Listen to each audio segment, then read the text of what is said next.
Hey, this is Derek. I want to make a video and talk about Nanowrimo. So it's October 30th, 2020. I've done Nanowrimo a few times in the past. I've rented castles and been featured for Nanowrimo, so it's kind of a big deal. But let me talk really quickly about how to win it, and I'll give you some writing and productivity tips to help you finish a good book in November if you are writing a book for Nanowrimo or just writing a book in general. So real quick, my background. I always had trouble finishing a novel. I knew a lot about publishing and marketing, but I had trouble finishing my fiction. So Nanowrimo was a really positive chance for me to focus on my writing. The nice thing about Nanowrimo is that a lot of other people are writing a novel at the same time. So rather than feeling like you're isolated or your family or friends don't get why you're wasting this much time trying to do this difficult thing, your Nanowrimo community gets it. It's a whole bunch of people just trying to put words on the page. I wrote an article on Medium a few years ago in defense of am writing. Am writing is the hashtag that people use for Nanowrimo, and in general, it basically just means, I am doing the work. I'm showing up and putting words on the page. Somebody else was negative and said that they didn't like the am writing hashtag because it was used by a bunch of am writers who never finish anything rather than serious professional writers. So my article was a defense of am writing, and it got into Nanowrimo. I just posted a new article on Medium that goes into a little bit more depth about the practicalities of actually finishing a novel for Nanowrimo. So that's what I'm going to talk about here. I have struggled with novels for a while. Just because you know how to write a novel or write a good novel, it doesn't mean you're not going to deal with productivity or time management challenges. So I've had to learn a lot about how to do it better. Basically, the point of Nanowrimo is to write 50,000 words in 30 days, which works out to about 1,600 words per day, which is a lot of words no matter who you are. It's definitely possible. I can sit down and crank out a 1,500 word blog post if I'm just doing kind of stream of consciousness, something you know about already, something you don't have to research. The things that are going to slow you down are research or figuring out the story.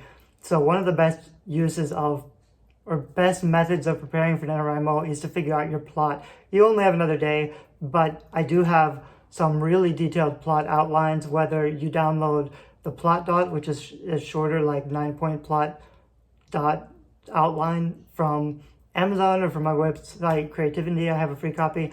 And I also have some 24 chapter outlines that go into really deep, great detail for most commercial fiction. I think it's reasonable to get started with those. They will help you to at least know what you could do if you get stuck. They're kind of meant to be prompts. So if you don't know what's going on in chapter 19, you could look at my template and get a prompt that would probably be about the right kind of thing for you to do at about that point in your story. Anyway, so those are useful. I recommend getting those. 1,500 words a day. Generally, you can do about 500 words in a 20-minute sprint. So if you do 3 to 5 20-minute sprints a day with a timer, my favorite thing is this little light that turns on for 30 minutes. It's a little light timer I found in Taiwan. Something like this, where you set a timer and you write for 20 minutes. It's useful to do that with other people. And you can find online chat groups or support groups where people are doing sprints together. I had started a few sprinting websites where people could go online and sprint together. My version didn't really work out or get the use that it could have. I've seen other versions that are done pretty well, but the main thing is, like, it doesn't work without bringing your own friends in and saying, like, let's sprint at this time. But sometimes on Facebook, people will post, I'm going wherever to sprint, who wants to join me? And that can be useful, especially since we can't meet up and do in-person writing retreat stuff right now. The other thing that has helped me a lot is, rather than trying to work on your manuscript on your computer, to have a smaller device, whether an iPad or an iPhone. I tend to write faster on my iPhone with the IA Writer app. It has like a black screen. It has a word count or a character count, which is really cool.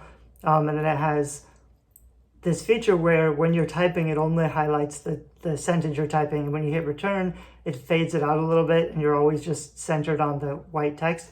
I think that's really helpful. You want to be in the flow of your mind without getting distracted by the bigger picture issues. So on the one hand, you need the plot and the outline so you know where you're going.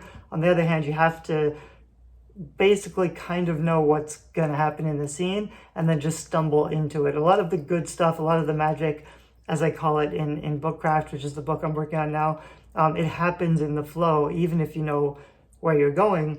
I tend to work with Bluetooth keyboards. This one's kind of broken, but it's a Belkin.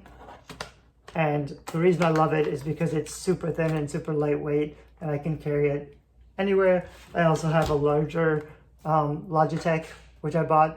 And then I have other like super fancy, super pretty keyboards. But the reason I like these is because I can be on my couch watching Netflix and put this on my lap with the iPad like on the table. You can actually sometimes write better without looking at the screen or turning the screen off.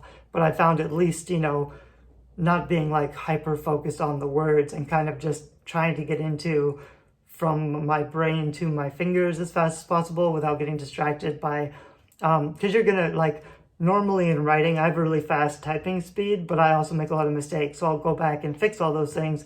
And then if I get stuck worrying about a word or I have to look something up, that's really gonna slow you down. So you wanna just get all your words on the page and try to save editing for later. Your first draft's never going to be perfect. You're just trying to figure out the story and how the story unfolds. A lot of that's just doing the work. People say, NaNoWrimo's crazy because you can't write a book in a month. The truth is, like, it's always going to take you the same amount of time to put those words down. It's always going to take you 500 words per 20 minutes. So whether you're writing 20 minutes a week or you're writing 2 or 3 hours a day, it's the same amount of work. And you can actually... like the work doesn't happen until you're doing it. The magic, the inspiration, the creativity, your brain will come up with the ideas to fill the plot gaps while you're faced with them. While you're going through your manuscript, you can't predict everything. You won't be solving those problems until you get to them. The only way to do the work is to get to those problems and figure them out.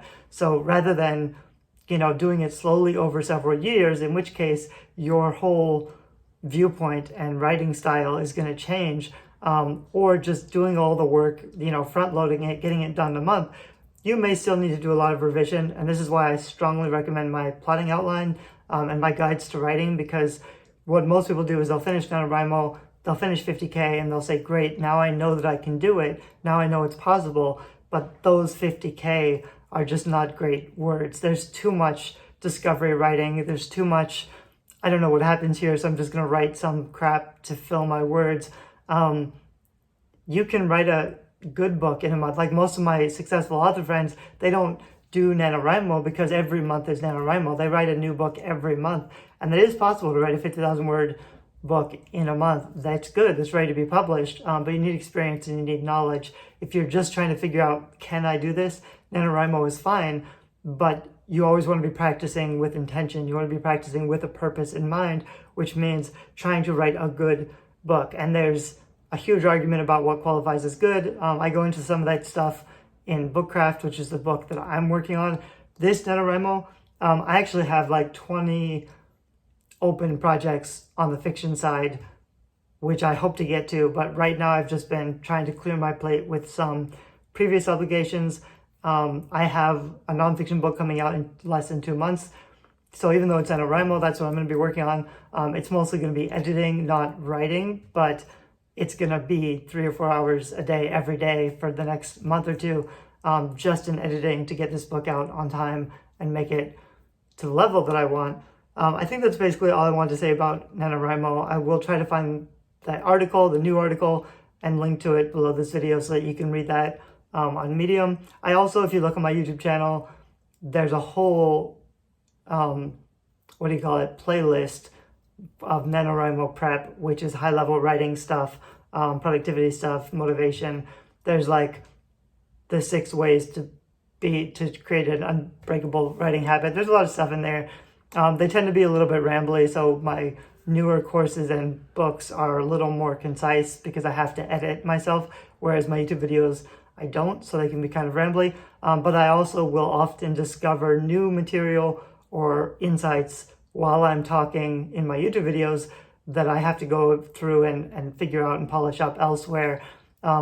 So this is kind of like the breaking news into the mind of Derek Murphy.